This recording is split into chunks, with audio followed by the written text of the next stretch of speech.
अच्छा बताइए ये उसमें जो एक्ट्रेस है एक्टर है कौन कौन मतलब कौन है और कितने अच्छे हैं आपको क्या लगता है?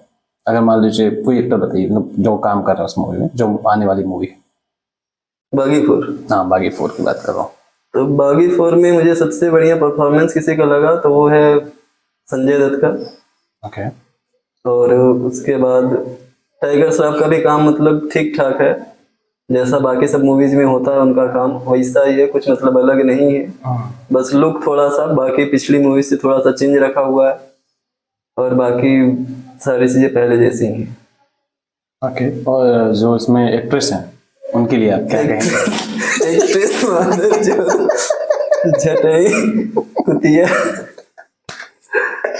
एक्ट्रेस भी बढ़िया है, मतलब फिगर वाइज तो बढ़िया है, लेकिन तो एक्टिंग वाइज और जो प्रेजेंटेशन वाइज उतना मतलब ओवर लगता है देखने में चीजें। हाँ सही कह रहे हैं जैसे अभी हम लोग वार टू देखे थे उसमें जो वो जो हीरोइन थी क्या नाम था उनका?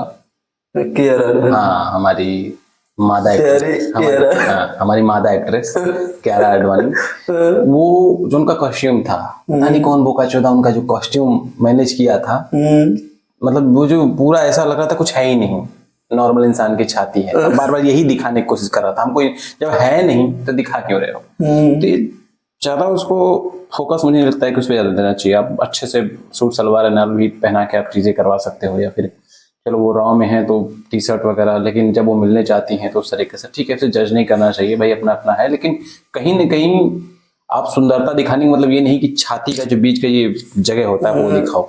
सुंदरता आप बहुत तरीके से दिखा सकते छाती। हैं। हाँ छाती दिखाना नहीं होता तो उस तरीके से। अच्छा क्या लगता है आपको कि अच्छा कमाई करेगी कई बार? जितने मैंने बागी देखे हैं सारे बागी में से पहला वाला तो ठीक था काफी, लेकिन उसके बाद से पूरा एकदम हक दिया है। और पता नहीं इनको स्क्रिप्ट नहीं मिल रहा, सुनने में आ रहा है कि रीमेक है फिर क्या ऐसा न्यूज हो रहा है, तो आप उस पर क्या कहना चाहते हैं अगर रीमेक अगर होता है तो? रीमेक तो वैसे है ही ये मूवी, मतलब 2012 में एक मूवी आई थी साउथ की 555 नाम से, तो उसकी रीमेक है। मतलब सारी चीजें जो हैं जैसे स्टोरी हो गया प्रेजेंटेशन हो गया ये सारी चीजें उससे काफी मिलती जुलती हैं, और कुछ अलग है तो हो सकता है स्टोरी में थोड़ा बहुत चेंज करा गया हो और थोड़ा सा प्रेजेंटेशन अलग हो, लेकिन ज़्यादातर 70-85% चीज़ें उसके बिहाफ पर ही ली गई हैं सारी चीज़ें। ओके चलिए ठीक है। अच्छा ये बताइए मुझे कि अगर मूवी रिलीज होती है तो पहले दिन क्या लगता है आपको कितनी कमाई कर पाएगी? हम्म, पहले दिन मतलब अगर देखा जाए तो और भी मूवीज रिलीज हो रही हैं, लेकिन हाइप के हिसाब से सबसे ज़्यादा बागी 4 की हाइप है, तो मुझे लगता है कि पहले दिन ये आराम से 40 करोड़ के आसपास ओपनिंग लेनी चाहिए। मुझे भी ऐसा लगता है होप सो कि 40 करोड़ लगभग चला जाए। अच्छा बागी फोर मूवी जैसे बागी की फ्रेंचाइजी है तो बागी मूवी की शुरुआत करी थी सलमान खान ने, उसके बाद टाइगर श्रॉफ ने टेक ऑफ किया। अब वो बागी 1 2 3 4 जितनी भी उनकी मूवी आई उसके हिसाब से कहानियां बदलती रही, कहानियां बदलती रही हर चीजें। तो आपको क्या लगता है इसमें क्या कहानी हो सकता है मतलब कुछ ऐसा? कहानी ट्रेलर देख के ऐसा लग रहा है जैसे कि जो लड़कियां हैं दोनों हीरोइंस, वो किसी एक का कैरेक्टर जो है वो संजय दत्त से बिलोंग करता है। ओके मतलब हो सकता है कि वो मूवी के अंदर विलेन हो, उसको एक एजेंट की तरह भेजा गया हो टाइगर श्रॉफ से प्यार करने के लिए, यानी क्लब एंगल को दिखाने के लिए, और कोई प्लानिंग के साथ।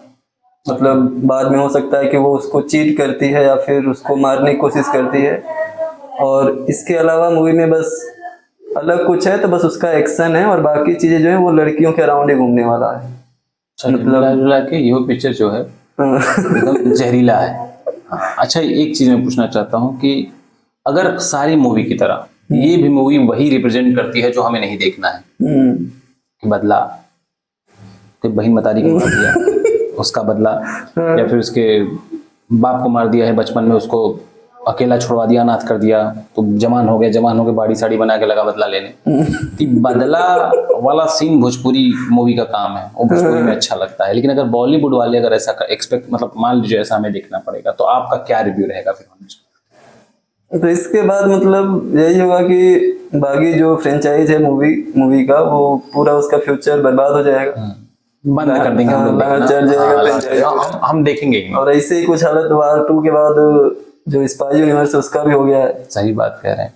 हमको भी लगा था कि वार 2 जब हम लोग देखने गए थे तो हमको लगा था कि भाई कहीं ना कहीं कोई तो कैमियो करेगा, किसी की तो एंट्री होगी, क्योंकि भाई एसराज स्पाई यूनिवर्स था तो कहीं ना कहीं हमको लगा कि हाँ कोई अदर एक्टर भी आएगा, इसी यही चीज देखने गए थे हम।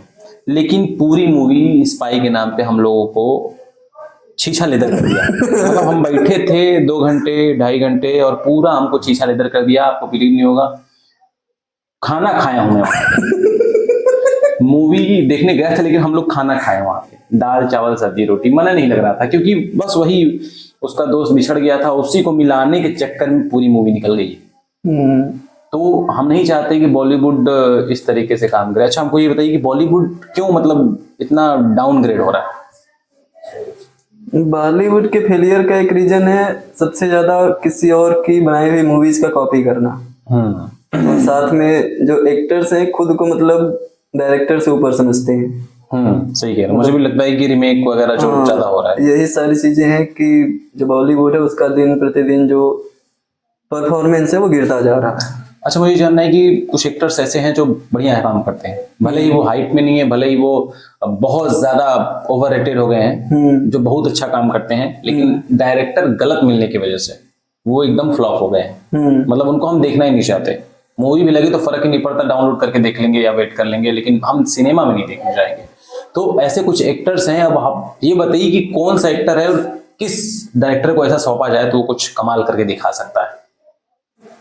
एक्टर्स तो बहुत हैं, मतलब सभी एक्टर्स हैं, अच्छे काम कर सकते हैं। 2 एक्टर का नाम बताइए। लेकिन इस टाइम पे जो कि अच्छे एक्टर होने के बावजूद भी बेकार मूवीज दे रहा है तो उनमें से एक तो टाइगर श्रॉफ खुद हैं।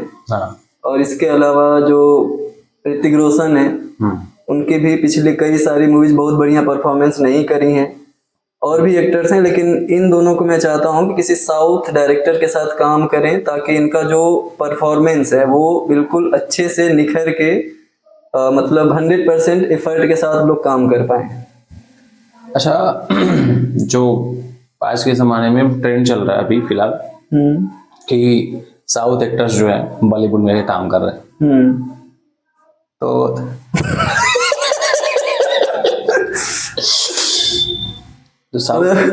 लालच दिया जा रहा है साउथ एक्टर्स को, क्योंकि नॉर्थ में यानी बॉलीवुड में ऑडियंस ज्यादा है, इसलिए साउथ के एक्टर्स को बॉलीवुड के डायरेक्टरों द्वारा लालच दिया जा रहा है कि आइए इधर, और वो उसमें फंस भी जा रहे हैं और आ भी रहे हैं। लेकिन बॉलीवुड जो डायरेक्टर्स हैं वो साउथ के एक्टरों का ऐसा यूज कर रहे हैं जैसे टट्टी।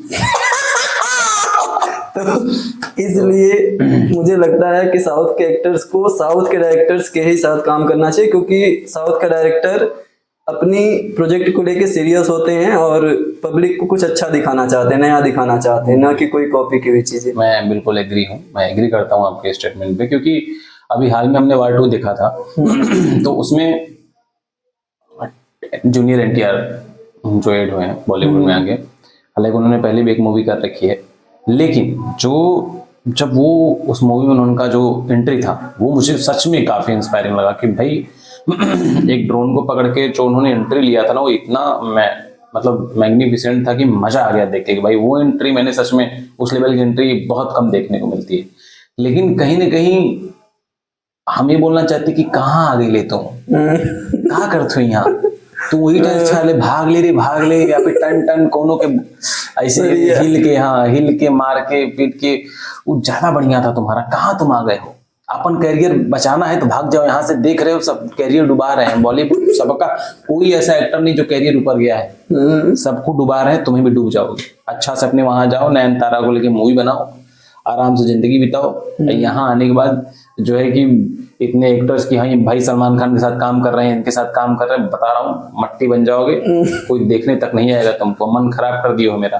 तो इस तरीके से हॉनेस्ट रिव्यू के बिहाफ पे आप क्या सजेशन देंगे जूनियर एनटीआर भैया को, मतलब क्या बोलना चाहेंगे जूनियर एनटीआर को, मतलब किस बारे में?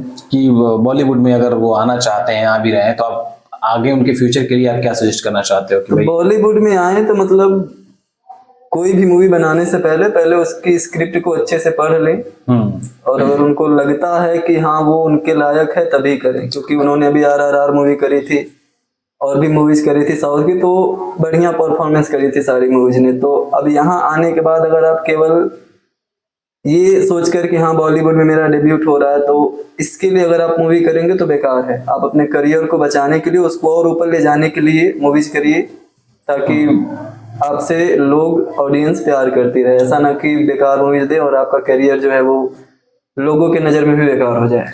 अच्छा, दरअसल हम देखते हैं ऐसे मूवी में कि भाई बहुत सारे ऐसी मूवीज होती हैं जो काफ़ी इम्पैक्ट छोड़ जाती हैं। जैसे मैं बाहुबली की बात करूं, या फिर मगधीरा की बात करूं, या फिर आप RRR की बात कर लो, तो ये ऐसी मूवीज है, सलार भी ले लो, सलार वगैरह ऐसी मूवीज है कि हम रोज देख लेते हैं कि भाई इसको देख ही लेते हैं, दोबारा देखने हाँ का मन दोबारा करता है। तिबारा ऐसा मन करता है कि नहीं, अब बैठे हैं अगर खाना खा रहे तो लगा लो उसी को देख लो। उसका फाइट सीन जो सीक्वेंस है, जो कहीं ना कहीं जो पब्लिक उससे कनेक्ट होती है, तो उस बिहाफ पे बहुत सारी ऐसी मूवियां हैं जो हम डेली देख लेते हैं कि नहीं भाई, भले ही उसको 10 बार देखा है लेकिन और मन करता है कि चलो देख लेते हैं, अच्छा है देख लेते हैं। तो मुझे ये नहीं समझ में आता कि लोग जब मूवी साइन करते हैं, कोई भी एक्टर या एक्ट्रेस जब मूवी साइन करते हैं, तो वो उनको पहले स्क्रिप्ट देखना चाहिए। जैसे अभी जूनियर NTR की एक मूवी आई थी जो पिट कटवा, जो देवरा, हाँ देवरा मूवी देखिए आप, उसका प्रेजेंटेशन कितना बढ़िया है, कहानी कितनी बढ़िया है, लेकिन फाइट सीक्वेंस देखिए आप, वो पीठ काट काट के भागता है पानी के अंदर। अब बताइए, उसका बाप भी मर गया, वो भी चला गया, और ये जो उसका बेटा है उसको बाप को मार देता है। तो सीक्वेंस हो सकता था कि उसमें थोड़ा साईफाई बना दे, चलो ठीक है साईफाई नहीं बना सकता तो कहीं न कहीं थोड़ा सा उसमें सीक्वेंस बदलाव करता कि उसका बाप सच में जिंदा है और तब तक ये कर रहा है और वो लौटता है इतने सालों बाद, कहीं न कहीं वहां भी स्टोरी बन जाती। और बार बार पीठ काट काट के सबके सामने बेवकूफ बनता फिरता है कि भाई मैं बहुत, मतलब मैंने नहीं किया, बाद में अचानक से कोई बताता है कि नहीं वही है। इतना इस साउथ का टिपिकल मूवी जैसा हम बहुत उम्मीद किए थे कि RRR के बाद अगर कुछ आया है तो बढ़िया स्क्रिप्ट होगा, अच्छी चीज होगी, लेकिन ये बहुत कहीं ना कहीं डिसअपॉइंटिंग था कि स्टोरी मजा ही नहीं आया। मतलब जो हमें चाहिए भाई, एक इमोशन चाहिए होता है, एक ऑरा चाहिए होता है कि हम अगर बात करें देख रहे हैं तो हमें खुद लगे कि भाई नहीं अब तो मारना चाहिए इसको, अब तो कुछ ऐसा इसके अंदर हो कि भाई इसके पिताजी का अगर ट्रेट है, जैसे इसके पिताजी बहुत ज्यादा स्ट्रांग थे, बहुत ज्यादा बेखौफ थे, बेबाक थे, मतलब एकदम अपनी बात रखना और अपनी मतलब विलन को टक्कर देने वाला, तो विलन को टक्कर देने वाले अगर थे तो इसका बेटा भी ऐसा कुछ होना चाहिए, लेकिन कहीं न कहीं ये हक देते हैं। और ये पता नहीं क्यों स्क्रिप्ट नहीं पढ़ते, अच्छे से पढ़ते नहीं, या पैसे देख के इनको लगता है कि चलो भाई पैसे मिल गए तो क्या है कुछ भी किसी भी मूवी में सबसे ज्यादा जरूरी होता है कि उसका जो स्टोरी है, प्रेजेंटेशन ऐसा हो कि ऑडियंस उससे कनेक्ट कर पाए। हाँ, क्योंकि कोई भी मूवी तभी चलती है थिएटर्स में जब लोग उसे पसंद करते हैं, उसके बारे में बात करते हैं मूवी देखने के बाद, तो वो बात तभी निकलती है दिल से जब वो उससे कनेक्ट हो पाएगा। अगर स्टोरी से वो कनेक्ट नहीं हो पा रहा तो फिर वो उसके बारे में ज्यादा बात कर ही नहीं पाएगा। तो सबसे ज्यादा जरूरी है कि चीजों को इस तरह से प्रेजेंट कराइए, मतलब मूवी को इस तरह से बनाइए कि लोग, आम जनता, कोई भी उसे आसानी से कनेक्ट कर जाए। और फिर रहेगी बात हमारी एज ऑडियंस हम क्या चाहते हैं। मतलब अगर किसी मूवी को हम देखें तो हम क्या चाहते हैं, हम यही चाहते हैं कि उसका सीक्वेंस जो हो, कहीं ना कहीं आप देख रहे हो SS राजामौली की मूवी देख लो, कोई भी मूवी उठा के देख लो, उसमें आप ये नहीं बोल सकते कि वो बोरिंग है, ये नहीं बोल सकते इमोशन नहीं है, ये बिल्कुल बोल नहीं सकते कि एक्शन नहीं है। मतलब सारी चीजें, हर चीजों की मात्रा होती है। जैसे मैं अगर चाय बना रहा हूँ तो चाय बनाऊंगा तो सारी चीजें मात्रा में डालूंगा, चीनी अच्छे डालूंगा, चाय अच्छे डालूंगा, या फिर अदरक वगैरह जितनी भी चीजें होंगी, जो मटेरियल्स होगा मैं अच्छे परसेंटेज में डालूंगा, अच्छे क्वांटिटी में डालूंगा कि परफेक्ट हो। तो उसी तरीके से बहुत सारे डायरेक्टर, SS राजामौली ही नहीं, बहुत सारे ऐसे डायरेक्टर्स हैं जो बहुत अच्छा काम करते हैं, जो वो मूवी का इम्पैक्ट आज भी दिमाग पे छोड़ के जाते हैं कि हम कभी भी उसको देख सकते हैं। तो हमें क्या चाहिए होता है, हमें प्रॉपर चीज ये होती है कि उसमें इमोशन भी रहे, एक्शन भी रहे, और लगे कि भाई सच में एक्शन हो रहा है। अगर आप दे रहे हो सारी चीजें तो और एक्शन मतलब वो टाइगर श्रॉफ वाली एक्शन नहीं कि बस टंगरी ऐसे ऐसे करके मार रहा है। सही कह रहे हैं। एक्शन का मतलब कि कुछ रीजन होना चाहिए कि क्यों मार रहा है। हाँ, ये नहीं कि बस शो ऑफ कर रहे हो। अच्छा, ये भी देखो कि कितनी सारी मूवियां ऐसी होती है जिनको लगता है बॉडी बना लो और काफी अच्छा कर लो। तो भाई आप धनुष को देख लो, धनुष एक ऐसा एक्टर जिसके पास बॉडी नहीं है, लेकिन फिर भी उसको देख लो, अगर वो मूवी में उसका एक्टिंग देख लो और जो फाइटिंग स्किल्स है। कुबेरा मूवी आया था उसका नागार्जुन के साथ, वो कितना मतलब भयंकर मूवी था। उसमें जो एक्टिंग था धनुष का एकदम बाप लेवल का था। वही चीज कि आप ये मत देखो कि भाई बॉडी दिखाना, फ्लैक्स करना, उससे कुछ नहीं होता भाई। हमें चाहिए स्टोरी कि हम आज से 10 साल बाद, 100 साल बाद भी हम सोचे थे कि भाई वो सच में मूवी था, कि हमें ये ना लगे कि भाई ये मूवी ऐसी थी, वो मूवी ऐसी थी। हम मतलब कुछ मूवी ऐसी जो हम भूल भी गए हैं, साउथ के बहुत सारे एक बार देख लिया फिर मन ही नहीं कर रहा। तो कहीं ना कहीं आप लैग कर रहे हो, हमसे कनेक्ट करने में सच में लैग कर रहे हो। और जब हम जाते हैं मूवीज में देखने जाते हैं, पैसे खर्च करते हैं, तो तकलीफ होती है इस चीज की कि भाई कहीं ना कहीं जो एक्सपेक्टेशन था उस पर आप खरा नहीं उतर। तो आप डायरेक्टर सच में अच्छे चुनो, डायरेक्टर वो चुनो जो सच में आपको 100 साल दिखाए, 100 साल के लिए गायब ना कर दे। क्योंकि अगर आप एक बार कनेक्ट हो गए तो उसके बाद ऑडियंस कितनी बार कनेक्ट करेगी। एक ना एक टाइम ऐसा आएगा कि आपको फिर से वही मेहनत करनी पड़ेगी जो आपने शुरू में स्ट्रगल किया था। तो वही स्क्रिप्ट चुने जो आपको लगे कि नहीं हमारी ऑडियंस से कनेक्ट होगी। और इतने तो बेवकूफ है नहीं ये लोग कि भाई मूवी देखा, स्क्रिप्ट ये है बस कर दिया। भाई कुछ तो सोचो कि अगर सामने वाला देखेगा तो कहीं ना कहीं मुझे एज ये देखेगा। अगर प्रभास को एज ए बाहुबली देखते हैं, कहीं भी जाता है बाहुबली शॉर्ट आउट करते हैं कि बाहुबली बाहुबली, तो क्यों? क्योंकि उसने टाइम भी दिया और साथ में उसका वो कैरेक्टर था, उसने वो निभाया उसको प्रॉपर वे में। उसने स्क्रिप्ट पढ़ा, उसको लगा कि नहीं भाई ये ठीक है। तो आप भले ही 1 साल मत देखो मुझे, हमें आप 1 साल मत देखो, हमें 2 साल मत देखो, लेकिन जब आओ ना तो मुझे 100 साल देखो। आज भी हम बाहुबली का नाम क्यों लेते हैं, आज भी कटप्पा का नाम क्यों लेते हैं? क्योंकि कहीं ना कहीं वो हमारे दिलों में, हमारे जहन में बस गया है कि नहीं भाई कैरेक्टर हो तो बाहुबली जैसा।